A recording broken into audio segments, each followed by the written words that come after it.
I've always believed in lending a helping hand and lifting up others around you. So just in my work now, I just feel like if you're not giving back to your community, you are selfishly keeping all your blessings to yourself, and everything that you've learned, you're not sharing that wealth of knowledge with other people.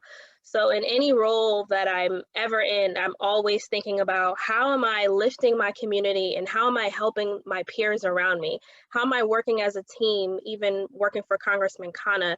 Our district staff, we are a team and we work for Ro, or Congressman Khanna, but we all play a small little part in what can I do to help my team member to lift them up, and how am I giving back? Another way that I believe that I lead, or something that sticks out to me in my leadership, is leading by example. So I always say to everyone, you know, it's not enough to complain about something and not do anything about it. So if there's something that you don't like, if you feel like there's something wrong, if there's a law or a policy or just a school rule that you don't agree with, maybe it's time you as an individual can step up and change it. You might not think that you have a voice, but you do. And if there's anything that is bothering you or troubling you, maybe it's time that you step up as a leader. And the last thing that I really stick by is treating people the way you want to be treated. How do you keep yourself grounded with the pressure that comes from stress? Also, another great question.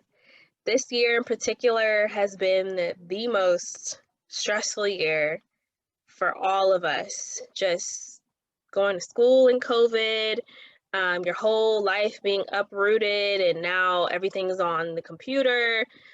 Me, myself, I've been working from home. I have an 11-year-old stepdaughter. She's been doing her schooling from home. And then I just had my baby. And so it's just a lot of stuff going on, right? So I know you guys have heard of this term of like self-care. That's kind of been this year's motto of like, how do you give yourself self-care? What advice can you give us on keeping ourselves accountable and making sure that we actually do what we say we're going to do? Or, yeah.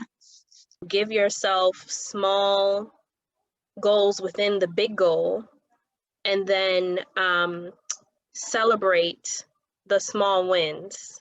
Something we learn here is that courage is the ability to move forward despite fear and despite challenging circumstances.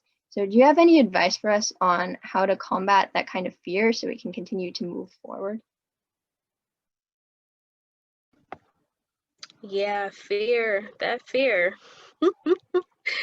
That fear gets to all of us. My advice would be to trust your gut.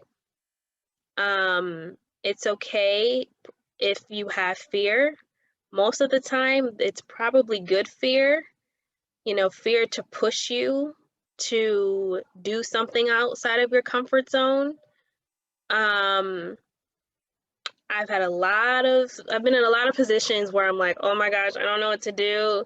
In some situations, if it's making you afraid, that it might be pushing you to actually take on that position or take on that role, and it might be pushing you to overcome that fear.